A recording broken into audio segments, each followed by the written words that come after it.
Fala galera, Renato Maia, vocês já devem me conhecer e vamos comentar com vocês aqui a prova de Direito Penal, começando na questão número 58, que trata o seguinte, pessoal, não vou perder muito tempo lendo a questão não, vocês acompanham aí pelo material, mas em resumo, Robson, que é o diretor-presidente de uma empresa, ele chamou até sua sala Camila, que é uma subordinada, pediu para que ela sentasse ao lado dele e nesse momento fez uma proposta para que ela fosse com ele até um motel. Pessoal, a questão aqui é o seguinte, crime de assédio sexual. Lembra disso, o artigo 216-A do Código Penal traz exatamente as circunstâncias em que alguém que se coloca, que está em uma posição de superioridade hierárquica em relação a outro, e aqui, independentemente dos gêneros do sujeito ativo ou do sujeito passivo, homem ou mulher, podem cometer o crime, homem e mulher podem ser vítimas do crime. A partir do momento que um superior hierárquico, ele faz algum tipo de proposta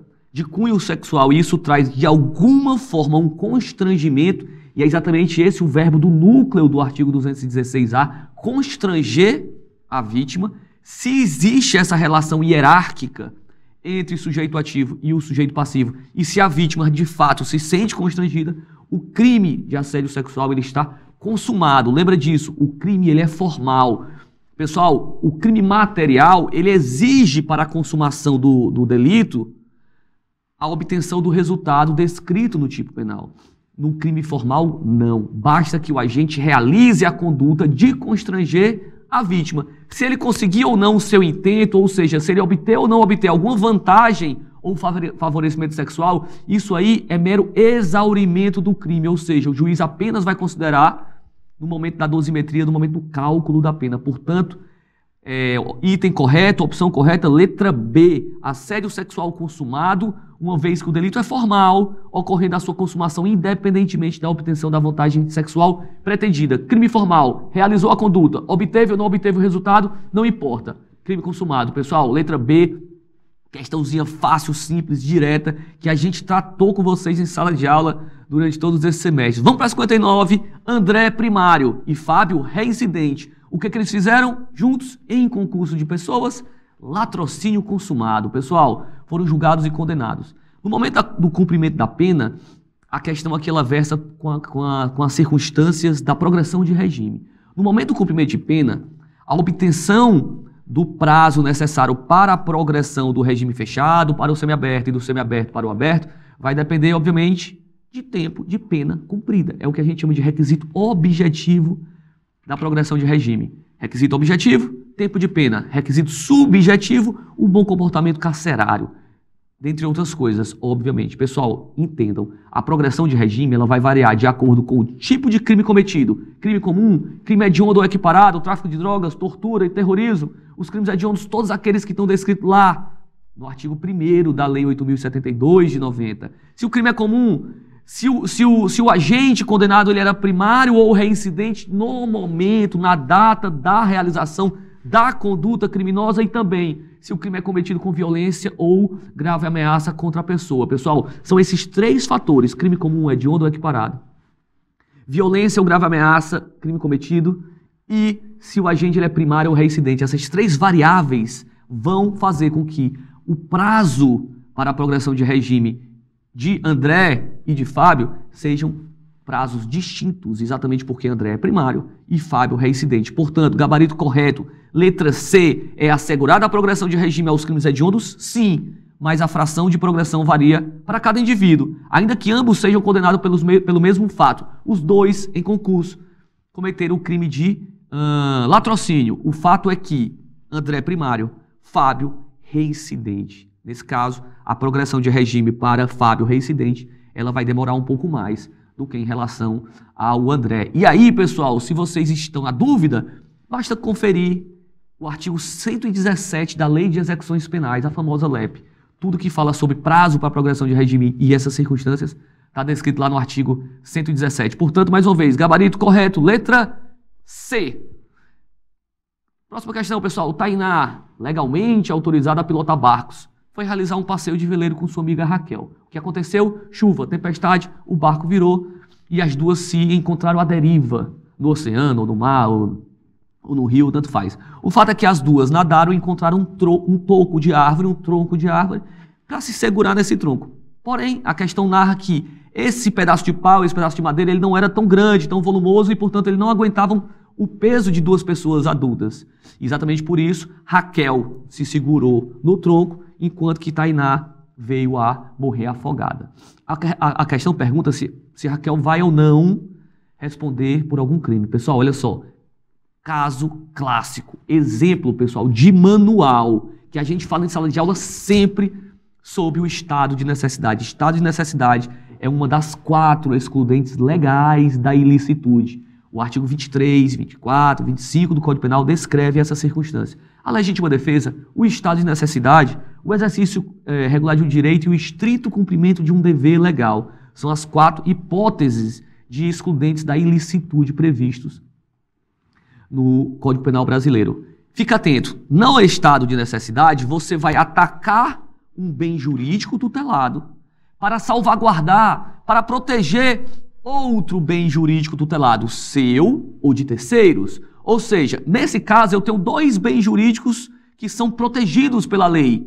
A vida da Tainá e a vida da amiga Raquel. Raquel precisou atacar contra a vida de Tainá, deixando que ela afogasse, para se salvar, para salvaguardar o seu bem jurídico tutelado. Exemplo clássico de estado de necessidade, pessoal, que significa também uma causa excludente da ilicitude. Portanto, questão correta, gabarito da questão 60, letra D. Raquel agiu em estado de necessidade, causa excludente de ilicitude. Não há que se falar em legítima defesa, não há que se falar em consumação do crime de homicídio, porque, obviamente, né, estamos diante aqui dessa inegável excludente da ilicitude. Vamos para a próxima, pessoal. Questão 61, Túlio e Alfredo estão aqui diante da prática de um crime de roubo, roubo circunstanciado pelo concurso de agentes, afinal de contas eram 2 agentes delituosos, e o roubo circunstanciado pelo uso da arma de fogo, pessoal. No momento em que cada um deles realiza os atos executórios do crime de roubo,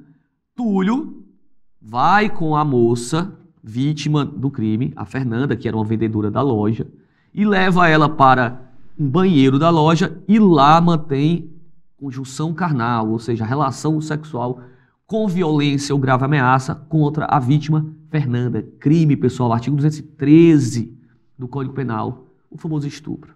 Gente, olha só, aqui a questão está falando daquelas circunstâncias do concurso de agentes. E lembra quais são os requisitos para que exista o concurso de agentes. O mais importante deles é, lógico, a pluralidade de sujeito ativo. Túlio e Alfredo, ambos realizando o crime de roubo.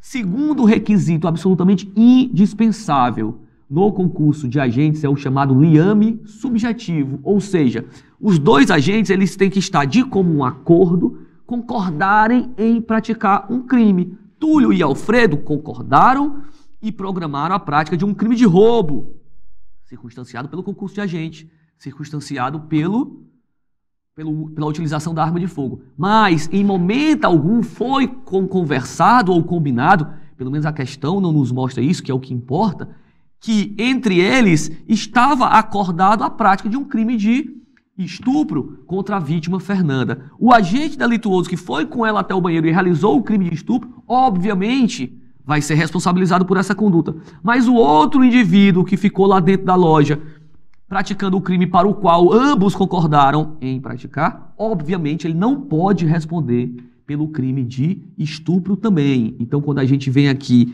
na questão 61, item C, a gente percebe que Alfredo e Túlio responderão por roubo circunstanciado pelo concurso de pessoas e emprego da arma de fogo.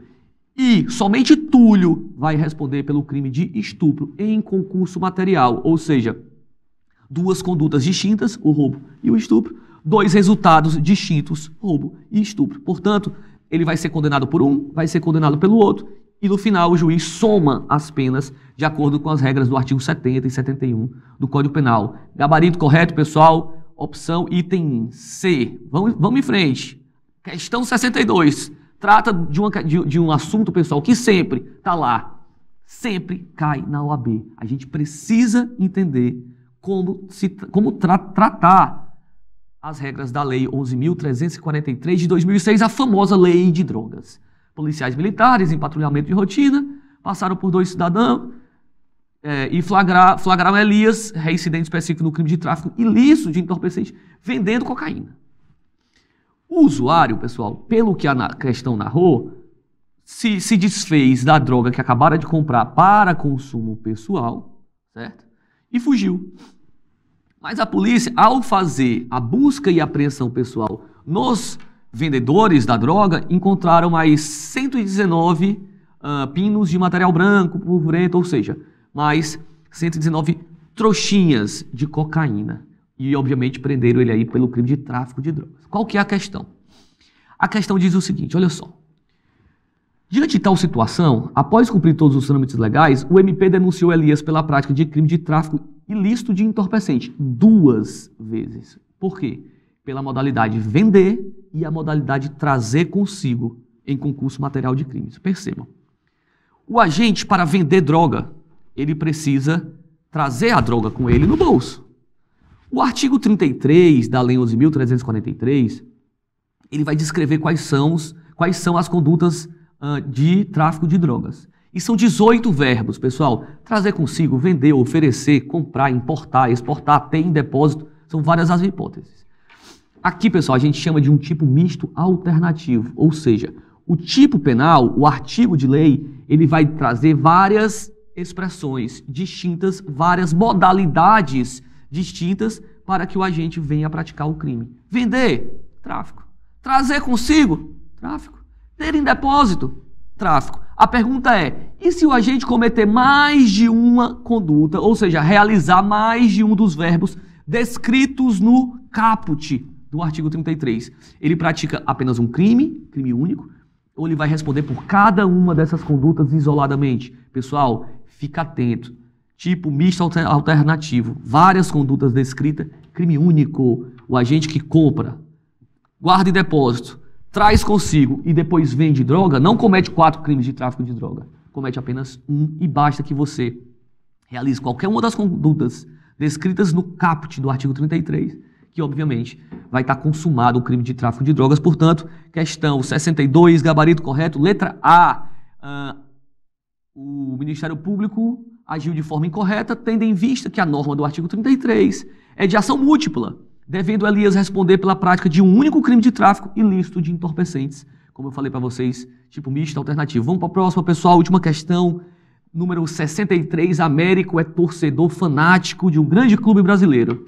E aí, buscando ingresso para a final do jogo que o seu time, do campeonato que o seu time ia participar, ele acaba encontrando em Américo o seu vizinho que buscava se vingar do vizinho, vendendo um ingresso falsificado. Olha a marmota, né, pessoal? Dá uma lidinha aí no que a questão te oferece, mas vamos trazer aqui o comentário para vocês. Percebam, o Américo quer um ingresso. André, querendo se vingar do vizinho porque ele faz muito barulho torcendo, diz para ele que tem um ingresso para vender, porém esse ingresso ele é falsificado. No momento em que ambos estão negociando e antes da concretização do pagamento, como traz a questão, Américo percebeu que esse ingresso ele era falsificado e deixou de comprar. Que crime foi cometido pelo André? Pessoal, cambismo do Estatuto do Torcedor na modalidade tentada? Não. Percebam, aqui eu estou diante de um estelionato. O crime descrito no artigo 171 do Código Penal diz que você, buscando uma indevida vantagem econômica, vai valer-se de um ardil, de uma malandragem para enganar a pessoa, fazendo com que ela te entregue a vantagem econômica indevida. Nesse caso, é interessante a questão porque ele fala que o dolo do agente seria a vingança e não necessariamente a vantagem econômica indevida. O que pode trazer para a gente aqui, de alguma forma, uma dificuldade. Mas, pessoal, percebam, a questão também fala que estava para acontecer o pagamento. Ou seja, antes da concretização do pagamento, foi que a vítima se percebeu, se tocou e não caiu no golpe que havia sido oferecido pelo vizinho André. Portanto, eu tenho a utilização de um ardil, a utilização de uma, entre aspas, malandragem para indicar alguém em erro, para que alguém cometa um erro, obviamente trazendo uma indevida vantagem econômica para um sujeito ativo. Portanto, eu tenho um estelionato. André tentou, ele buscou a vantagem econômica indevida, mas por uma circunstância alheia à sua vontade, expressão essa que está descrito lá no artigo 14 do Código Penal, que trata da tentativa, por uma circunstância alheia à vontade de André, o resultado do crime não se consumou. E, portanto, pessoal, eu tenho aqui nada mais, nada menos que um estelionato na modalidade tentada, gabarito correto, opção letra C. Pessoal, é isso aí, direito penal, olha só, prova fácil, prova tranquilíssima, tudo isso que caiu na prova, trabalhamos com vocês em sala de aula e eu tenho certeza que vocês devem ter feito uma boa prova. Valeu!